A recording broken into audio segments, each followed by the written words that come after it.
Sabato pomeriggio alle 18:30 in via Atenea è stato riaperto dopo anni di chiusura il Circolo dei Nobili di Agrigento con l'inaugurazione della mostra Archivi Invisibili di Marlina Marchica a cura di Tiziana Bonsignore per la 21ª giornata del contemporaneo, quindi la posa del libro e l'inaugurazione della biblioteca intitolata al colonnello Giuseppe Di Giovanni, a comunicarlo il presidente del Circolo Giuseppe Zegretti con la figlia Maria Luisa. Presenti all'evento le figlie del colonnello Di Giovanni, tra cui Patrizia, che ha illustrato come all'interno del circolo ha trovato posto una biblioteca intitolata al padre, che si propone quale preziosa occasione di studio e di approfondimento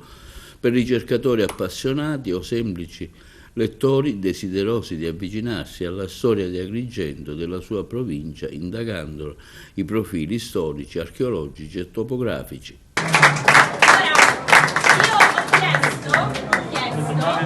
La possibilità di avere il primo libro, di fare la posa del primo libro, e quindi adesso Patrizia Vitellaro Di Giovanni ci onorerà, faremo la posa del primo libro consegnando, e questo è un invito a tutti coloro che volessero partecipare alla raccolta di questa biblioteca di alto livello di archeologia, storia dell'arte, topografia e quanto altro possa avere a che fare con Agrigento e la sua provincia. È un onore per me quindi accompagnarti e facciamo la nostra maestro.